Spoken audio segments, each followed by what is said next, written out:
Jazzcast Pros. If you truly want 2026 to be your year in business, I need you to hear me. You can't grow a business if everything depends on you. You have to document your process so you're able to teach it to someone else so that they can do some of the day-to-day operations and you can focus on the big picture. So today on Elevating Enterprise, we're starting the year with a conversation about systems. Not just systems for delivering your product or service, but systems for training people to deliver that service consistently under your brand. Our guest, Ryan Wimpey. He's the founder of Tip Top Canine. It's a company that grew from a single location dog training operation into a national franchise with over 25 locations. He's done it without investors, without outside funding, and without sacrificing quality. Ryan's advantage wasn't just about how he trained the dogs. It was about how he documented the process, trained his people, and built repeatable systems. In this episode, Ryan demonstrates how businesses scale when knowledge lives outside the founder's head. I want you to get that. So as we step into the new year, I want you to walk away with this. Growth doesn't come from working harder. It comes from building smarter. And I am your host, Jazzy T, along with my co-host, RJ Williams. So Ryan Wimpey, welcome to the show. Hey, Brian. What up, RJ? So, Ryan, let's start by hearing your elevator pitch. What is your company all about, and what makes your approach to dog training so unique? So my company's Tip Top Canine. We're in the pet obedience space. We help everyday people with everyday issues such as their dogs running away, jumping on their kids, pulling on the leash, those normal issues that people have with their dogs. We help people in just 2 to 4 weeks fix all their issues, control their unruly beast, and kind of bring peace to the house. That's what we do for the everyday pet owner. We also help people own their own business. So we have a franchise. We're at 25 locations now. We have 2 more in the works that'll be signing before the end of the year. But what we do is we actually do full call center support. We help them with their invoicing. We train them for 6 weeks. We provide all their product support. So I'm kind of in 2 different roles. We run a dog training company, and then we run that franchising company where we help people like Brock. He runs an Arkansas location. He's 24. He was assistant manager to Starbucks before this. But because all the systems in place, anyone with that hustle muscle, they can actually get in there and run the systems and operate the business. Excellent. What made you get into the dog training business, or who inspired you? Yeah, so I had a little dog named Curly, and he brought a massive amount of pain and love to my life. And Curly's the one that inspired me. So I got this little dog off the side of the road, and he ended up having a myriad of behavioral issues. He would run away. We'd chase him for hours. He'd choke himself on the leash. He'd bark at people nonstop. He peed in the house. He had some aggression, anxiety, like literally everything. Oh, man. Yeah, so it got me obsessed with dog training, working with lots of different methods, traveling to work with new people. And then after working with a lot of different trainers, it kind of led us to where we're at now using a classical conditioning-based method that works for aggressive dogs, anxious dogs, everything. So, Ryan, you're from Tulsa, Oklahoma? Yes, ma'am. What's life like there? Well, there's a lot of restaurants in Tulsa. It's about it. Okay. So it's a good town. It's where I've been born and raised. So lived here, went somewhere else for college, but basically lived in Tulsa. It's nothing super hot. It's a nice town. I can get anywhere in under 30 minutes anywhere I want to go. So that's the plus side. If we drive more than 20 minutes, people start complaining here. So yeah, but it's nice. Yeah. It gets hot. It gets cold. It's not bad. Okay. So you have grown from your Tulsa location to over 20 locations in the U.S.? Yeah, we're 25 right now. 25. Yeah. So what did your early team look like when you were just getting started? The early team, which I think happens for a lot of entrepreneurs, looks like people that they know or family and friends. So I wasn't looking for, A players, heavy hitters. I was looking for people I'm comfortable with. And I think that's what a lot of new entrepreneurs do. So let's talk about the fundamentals. Like, What are the core elements of your business model? Like what keeps you running strong across all the locations? Yeah. So the core business is basically based around now what I struggled with the most the first 5, 6 years. So Yeah, that's one, what we want to hear about. Yes, let's get into that. let's hear the struggle. So the first thing that was a huge struggle was answering the phone. If I'm in the field training dogs and I'm driving from appointment to appointment, home based, it's very hard for me to answer my phone. So I remember one time my phone's ringing. I need leads. I'm training an aggressive dog next to a pool in a small backyard. If I don't answer the phone, then they probably call the next dog trainer. If I answer the phone, I might get bit or my client's Yep. going to be like, hey, what are you doing? So it's a very weird predicament. Then I'm traveling to my next appointment. I'm like talking on one phone, putting it in the calendar on the other phone. And I'm like, hey, I don't think this is working. I'm going to get in a wreck. I'm going to get bit. There's all these issues. So the core of our business right now is a call center. And what the call center does is they answer the phone, obviously, right? They're Right. also calling people in about 30 to 60 seconds. So if they submit a form online, those people are normally calling within 30 to 60 seconds, which makes a lead 5 times more likely to book if I can get to them in under 2 minutes. Okay. They also run the billing, the invoicing, scheduling, everything. So we do that. We also, for all of our locations, we run their ads, right? So for any business, answering the phone, right, that new clients is important. Then the advertising is, you have to have leads to answer the phone. So we run all the ads for all of our locations, right? And we outsource with marketing teams, and we have in-house people as well. And then we also do the product support. So our goal has kind of been to make it too easy, where if someone wants it, they have enough support that if they learn the main tasks, because the main task is, hey, go out and do a consult, show value, sign someone up for dog training, and then provide all that value, train their dog either in-home lessons or a board and train where you take the dog for a few weeks, and then train the owner. The main things of the dog training business is consultations. You need leads, consultations, and fulfillment. And that's most service-based businesses. Yeah, absolutely. Yeah, so Ryan, I was gonna go in on a couple of specifics here on kind of the core concepts of a successful business. You got leadership, finance, operation, growth plans, product, service, sales, marketing. But you usually have to have a foundation of kind of finance and kind of setting this up properly. How were you able to pull that off? RJ, you don't want to hear it. I I actually maxed out 8 credit cards to launch it up. I didn't have any investors, didn't have any funding. That's what I did. So that was my financial genius at the time. Now it ended up working. I was hustling, but I didn't have a good credit score, didn't have extra cash, so that's how I financed. Well, most entrepreneurs are going through that. But it's good to hear you've gotten over that hurdle. And I guess you built a reputation of consistency across all your franchises. So what was the system or process that helped you do that?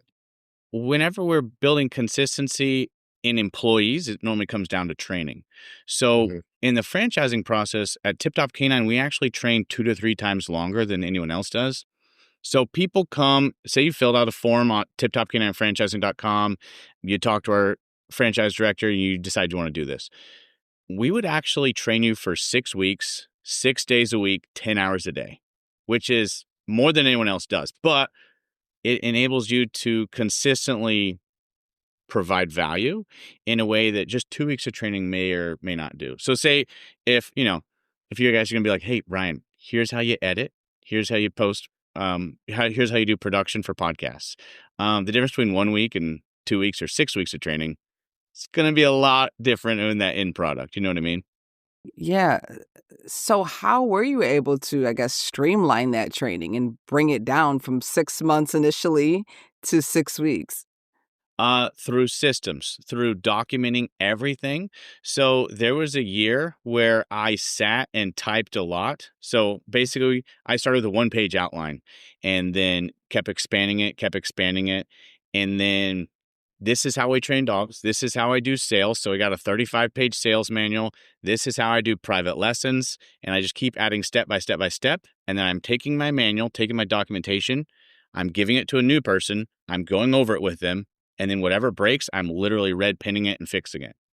So like I have a buddy with a septic tank company that's been growing. And he's asking me the same thing, like, hey, how do you do this? He's like, well, every job's different. And I'm like, yeah, but they're 80% the same. Right. Mm. So focus on the 80%. That is the ticket for the new entrepreneur if they're looking to scale. Get a system, give it to the new person. If they can't do it 80% and it breaks, red pin it, fix it, give it to them again. And you just keep reiterating that process until you have scale, until you give it to them and they can actually do it. So how long did it take you to kind of get a system down? Like even before you started to expand, you said it took a lot of time writing things down. But for people who are starting, they're like, okay, I am still kind of figuring out my own system, my own processes. Like how long before you felt like, yes, this is the best way to train dogs and to train trainers? Yeah, so it took 6-8 years of me actually training dogs hands-on. So I started in 2010. I started 2008 part-time, 2010 I started Tip Top Canine. It was 6 years or so before I really was like, hey, this is how we're going to start every dog. This is how we're going to run private lessons. This is the best way to do consultations, and then start documenting it. It took a little while, and it took me training a few people. And my first hire, he actually runs a Michigan location, but yeah, it took me 6 months to train him. Yeah. And now we're consistently putting trainers out that are better in 6 weeks. But he didn't have, everything was like, oh, it's all different for every dog. And if it's always different for every person and every situation, then there's no scale there. Absolutely. I like what you said. This is for all entrepreneurs. There's always a baseline to the businesses that you're doing. And that's what Ryan just described there. And then along the way, you can make adjustments and adaptations as you continue to grow and scale, like he's saying. So RJ, can you lead us into our technology segment? Because he's Mr. AI. Yeah. So Uh, Obviously, nowadays we're living in a digital world. So technology plays such a big role in things that we're doing now. How does it impact your business? So we do call center support. So obviously we're looking at AI agents are coming online more and more. Mhm. And so that's prompting a software infrastructure change right now, just looking because they're getting better like every few months, right? So being able to interact with the calendar is very important. Being able to invoice people will become very important. The other side of that is we're also trying to leave a lot of breadcrumb trails for the AI crawlers. What's going to happen in the next, 5-10 years is you're already maybe not Googling. Like I use ChatGPT and Perplexity and I almost never Google anymore. right. Right. And what's going to happen is people's going to tell their agent, hey, call a few dog trainers and book me some consultations. That's what's going to happen. And the crawlers are going to have to figure out who to call. So we've been aggressively growing our YouTube. We put a book on Amazon, hit bestseller list, PR campaigns. You have to start leaving breadcrumbs for those crawlers because they're going to have to make a decision, right? So that's the other big thing. There's the software and then search dynamics changing is two big focuses for us at Tip Top. Absolutely. I'm working with the AI quantum company now internally, so I know that all of this it's actually happening now. They're figuring out ways to make it more secure, actually, in the back office. But yeah, what you said is happening. It's happening at breakneck speed. You have to keep up almost weekly now on what's going on. So I'm glad you adopted that, and it definitely makes sense. Yeah, and I've had some of our team. There's a platform called The Rundown, and they do training on there. So like they'll have time box where they have, hey, I need you to spend 2 hours looking at tools, playing with stuff, or I need you to do these courses. So our marketing team, will try to make them very AI first, and even just giving them time to play. Right. Excellent. That's excellent. So Ryan, this wasn't on my initial question list, but you mentioned a YouTube channel and you mentioned writing a book, and congratulations on hitting the bestsellers list.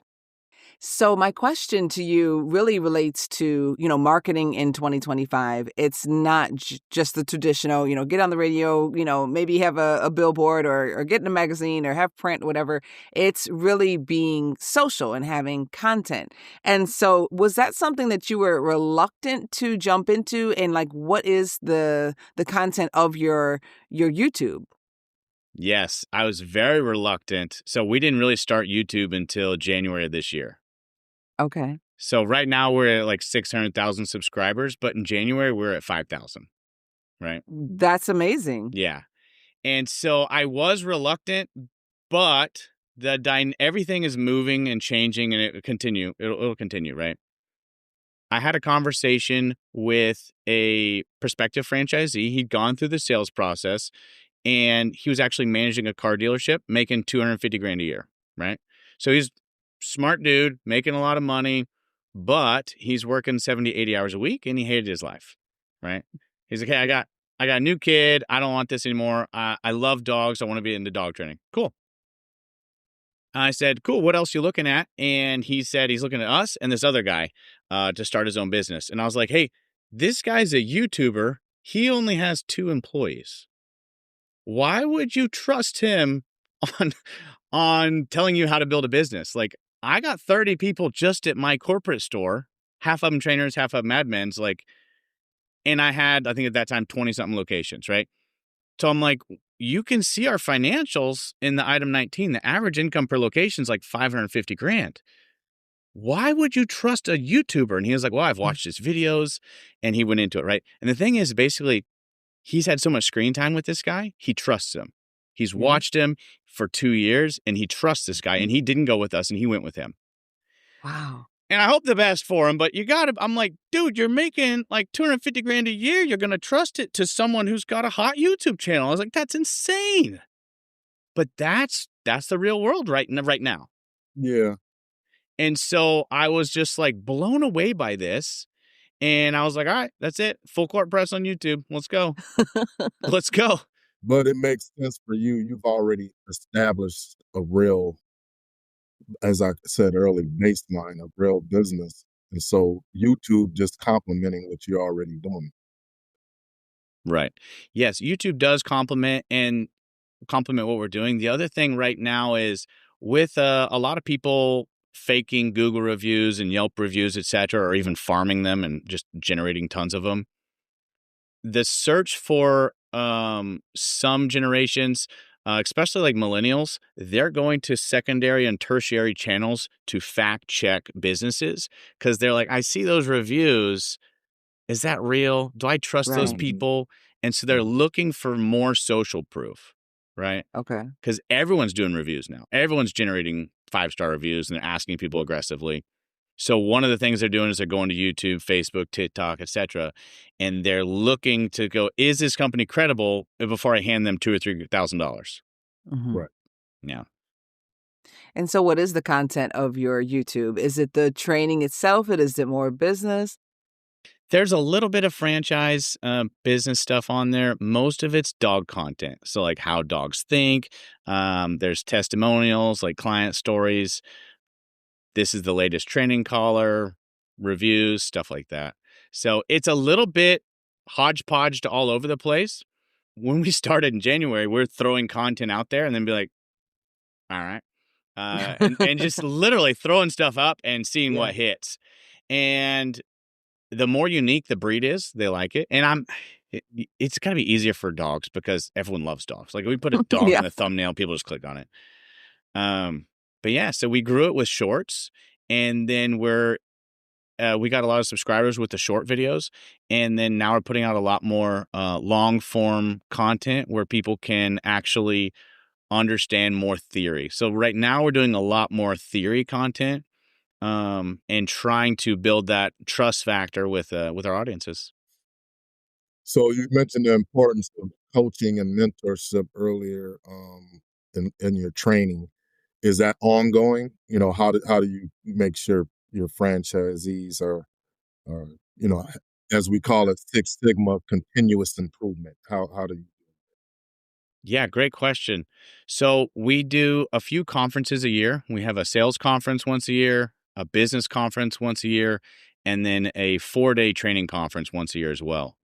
And then on top of that, we do monthly coaching.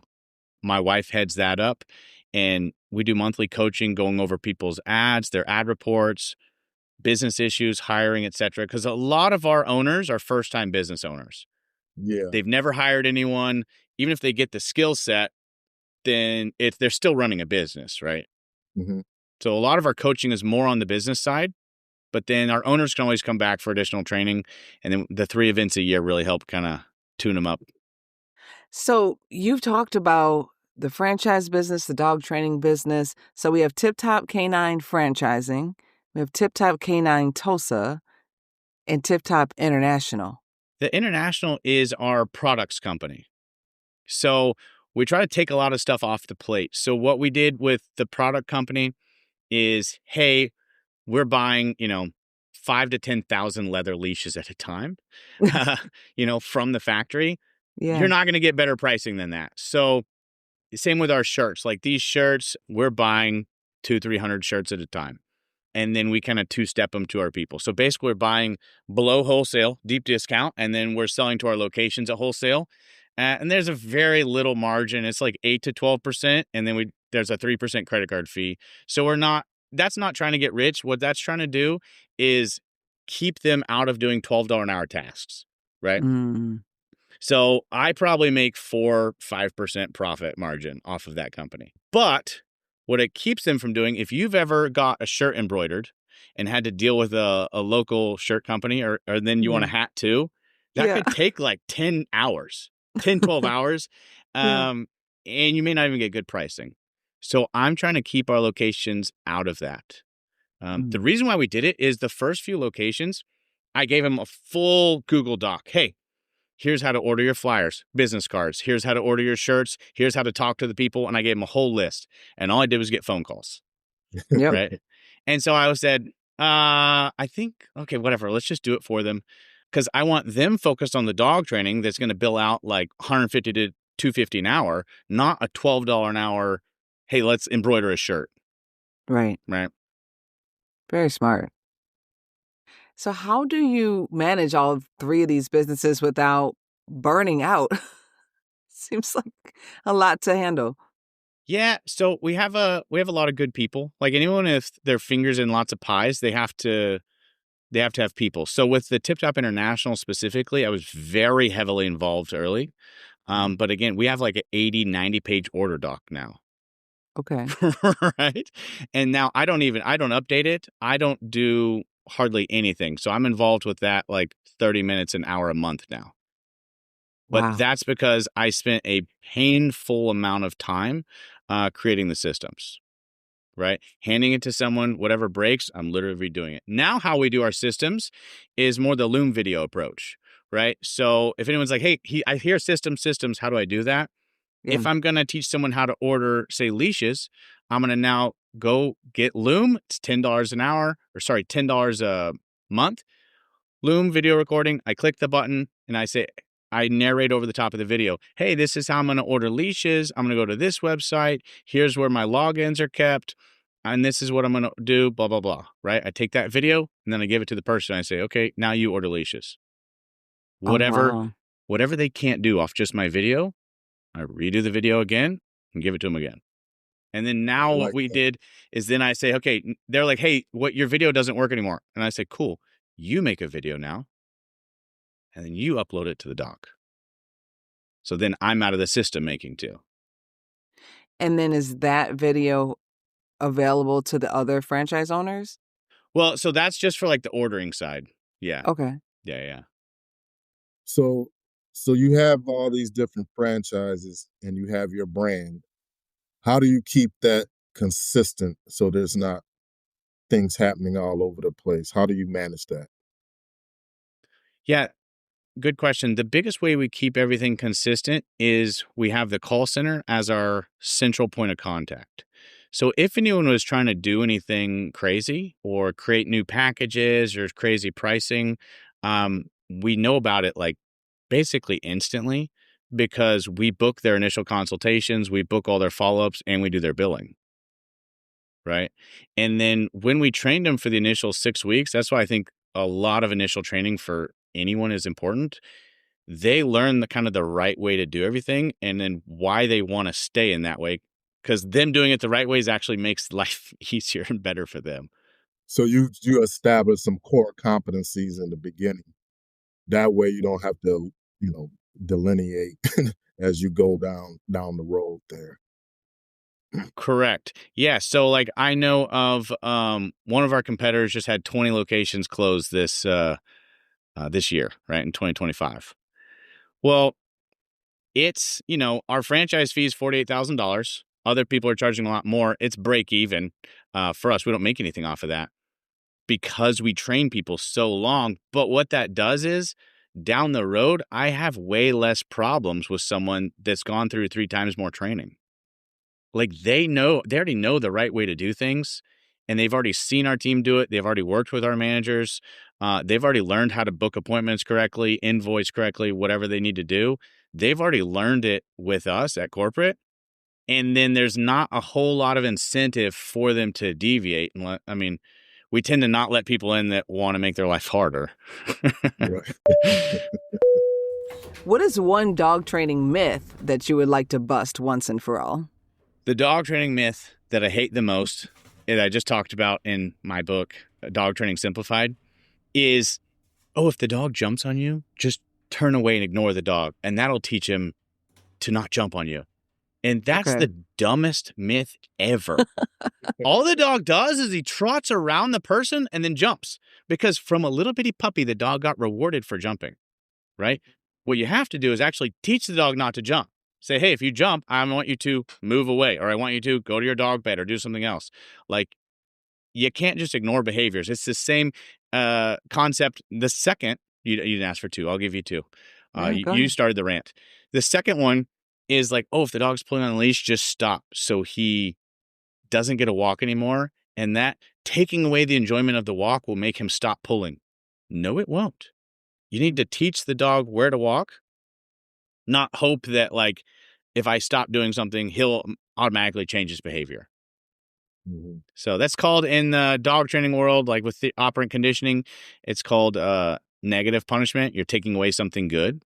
But dogs think around a 2 to 2.5-year-old child level, and a 2.5-year-old child doesn't understand, right? So like a 7-year-old child understands a timeout. Right. Right. But 2-year-old, not exactly. Do you think dogs could actually understand us? Like whether we speak English or Spanish, whatever our native language is, do they understand it, or is it more of like a feeling? Yeah. So I think they overlay words. Dogs kind of see in pictures, right? So if you're like, hey, does my dog understand the word sit? Yes, he might. But most people, if they lay down flat on the ground and say sit, their dog won't sit.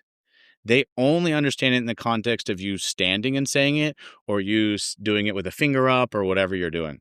So dogs kind of see in pictures, and they correlate things like, you grab the leash, that leash means something to them, right? It means they're going for a walk. You jingle your keys, the dog's like, oh man, I'm going to be alone, right? So the dogs are understanding things in a context, but as far as like actual English, somewhat. But really, they're just saying, hey, what was that word tied with? That's what they really understand. Right. Because you say bath, my dog takes off running. Yeah, was he has this picture of bath equals mom spraying him with the hose, like wrestling him to the ground or whatever, right? Yeah. Right. Yeah. So there's a picture associated with that word, and that's really kind of how they're thinking. Interesting. Yeah. Ryan, so what would you say is the number one tool any small business should adopt to help them gain traction and sustain and grow and scale the different things you've experienced? Because you got a unique story, you did it from scratch. So what is the number one tool to help you keep that focus?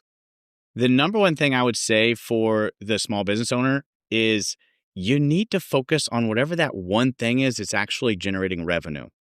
So right now, with all the tools that are out there, people are like doing spreadsheet mania. They're building all these plans on ChatGPT. And I'm like, have you sold anything? You need to actually do whatever's your core thing that generates revenue, and you need to focus the majority of your time on that. So for me, if it's consultations and training dogs, I need to do that, right? Or I need to focus on generating leads. So I know I have a family member right now, amazing artist, may have $20,000 in commissions, and they're going to networking events. And I'm like, no. You don't need to network. You need to paint this week and make 20 grand in 1 week. That's what you need to do. That's your one thing. After that's done, you've generated that revenue, then go back and network, right? Or it's like, hey, is your website up? They're like, well, no. Are you running ads yet? No, the website's not. I need to redo the logo. No, you don't. You have amazing art. You just need to put it out there and at least try to sell things. So right now, there's so many different things that people can do. They get focused on the logo, the perfect website, etc. I've never had a perfect website. We're at like our 6th iteration. I want to change it again, but I have to do something. I can't just change it nonstop. You have to focus on the one thing that generates you revenue. And then if you're maxing that out and there's nothing else you can do, then work on all your improvements, then work on your branding, your logo, website redesign. But you need to actually move the needle and generate revenue. Don't get stuck in spreadsheet mania. The ready, fire, aim approach has worked really good for me. I don't try to make it perfect. If anyone's read The Lean Startup, it's basically the guy's like, hey, I create a software for 10,000 hours, and then I realized no one wants it. Next time he goes, cool, I spent 100 hours on software. People said, oh, it's decent, but I want this. So he reiterates as fast as possible. Absolutely. That, I think, is what the new entrepreneur needs to do, and iterate fast, not get stuck and not generate revenue. They have to generate revenue, and they need to iterate as quickly as possible. Yeah, and don't attach emotions to that. As Ryan's saying, it's an action step. It's not really, feel good at the moment type of stuff, but it's an action step to get you, in the game, as I call it. And so where, okay, I need to change. And that's the iteration. I need to change here for this to become better. Or if I want to go here, I need to do this. And you discover that in action most of the time. Yeah, our sales manuals were made not just sitting down in a room saying, hey, what should I say next? It's it's made in the field. It's made doing consultations with live people, actually seeing what works and then editing it. All right. So as we are wrapping up here, what is next for Tip Top Canine? I understand that you want to add even more locations. Yes, we do. So right now, our current goal is 40. We're not growing super fast. We provide a lot of support, and we're not looking to blow up and then blow out, right? We have a little bit more consistent, slower growth because of all the support we provide. So we're looking to go to 40 locations and then building the infrastructure from there to go to 100. Let me ask this. What type of revenues does that represent? A range. You don't have to name it exactly. Yeah. So for franchising, I'm only supposed to talk about the revenues that are in print. So in our franchise disclosure document, the average gross revenue per location was $550,000 a location. Mm-hmm. And a third of those were still home-based. So that gives you a concept of basically the facilities are about 100 grand over that. The home-based are about, 100, 150 under that. And the average is around 550. And that's kind of what it was 2 years ago as well. So it's. And you say you have over 20 locations? Or? Yeah, we have 25 right now. And then I have two people signing up right now. All right. Excellent. Yeah. Are you looking at upstate New York at all? Rochester, Buffalo? We haven't yet. So I haven't had a lot of inquiries from there. But yes, we're looking everywhere. And so what would be the best way for someone to contact you if they're listening to this and they are in Rochester, New York? What would be the first if someone's step? in Rochester, and they would go to tiptopcaninefranchising.com and they would click on more information, fill out the form. Then what will happen is our franchise director, Adam, he actually owns 3 locations. He'll get in contact with you. We do that because there's no BS. He won't let crazy people into the system because, he's an owner too. And then he can actually answer all their questions really well. So they normally have a few calls with Adam, then they have a call with me, and then they come out. So like Monday, I got a guy from Houston coming out for a discovery day. And he's basically going to train dogs with us for 6 hours, go shadow a sales appointment, shadow a private lesson, and he'll be here for like 10 hours, like figuring out if this is for him or not. And what we're looking for is Oh. either like a heck yeah or a no, I don't think so. So how often do people do that?